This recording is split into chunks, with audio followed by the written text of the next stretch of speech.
What is going on, everyone? Badger here. Should have like and sub, and let's get into this. So, one thing that I really detest lately is trigger warnings and context warnings. And I think in this case, this is both.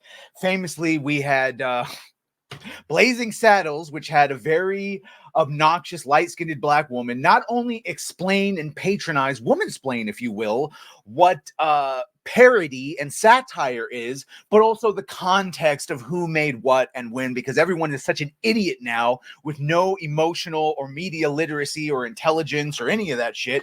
So we have to have everything spoon-fed to us. And so here, Ubisoft is adding a trigger warning to Beyond Good and Evil 20th Anniversary Edition, which I didn't get to play this back in the day. It just didn't appeal to me, but it's one of those things like, oh, well, maybe I would play it now.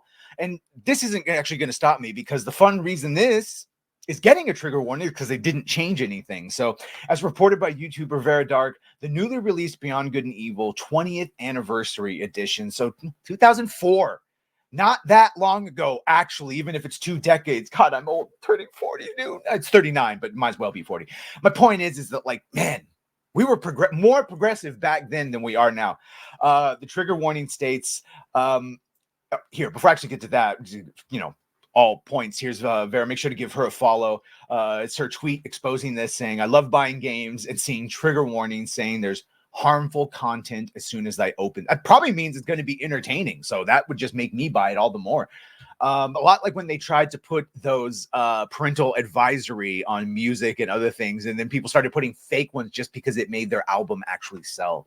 So Beyond Good and Evil 20th Anniversary Edition brings the original experience to today's platforms.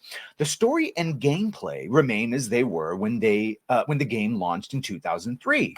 As such, some characters and cultural references contain stereotypes, because we wouldn't want stereotypes. God knows we'd never see stereotypes in 2024. Ubisoft acknowledges the negative impact of their representation.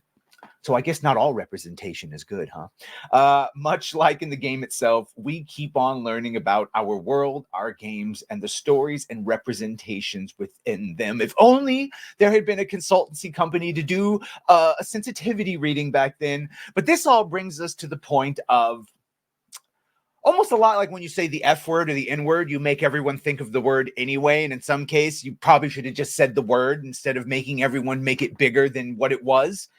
That's sort of what happens with context or sensitivity, trigger warnings, all that stuff.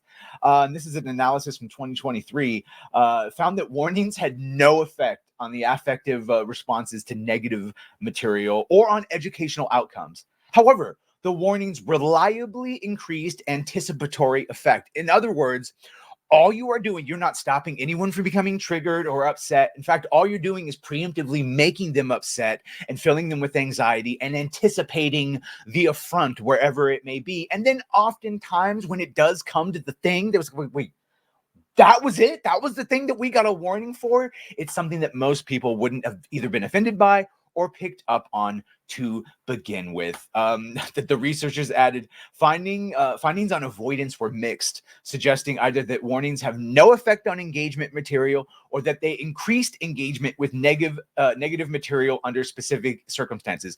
In other words, these warnings don't even stop people from watching them, and if anything, it might make them watch more. So I guess add more trigger warnings so people will watch more. It's just like that parental guidance warning.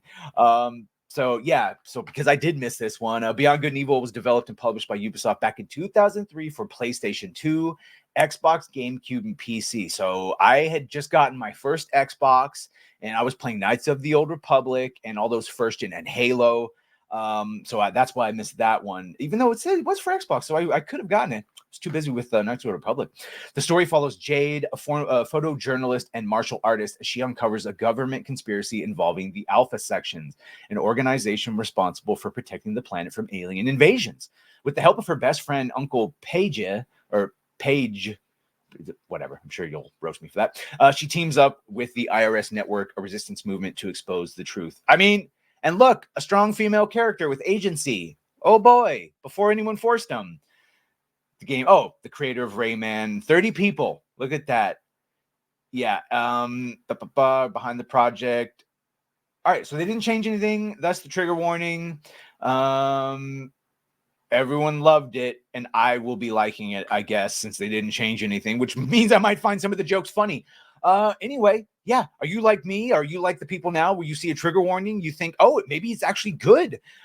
Maybe it means they didn't change something. And so now, just like those music CDs back in the day in the parental guidance, it just now is a sign that there might be some fun stuff in there. Anyway, let me know what you think of this. Make sure to like, share, and sub. If you have done that, thank you. If you're gonna do that, thank you. And Well, bye.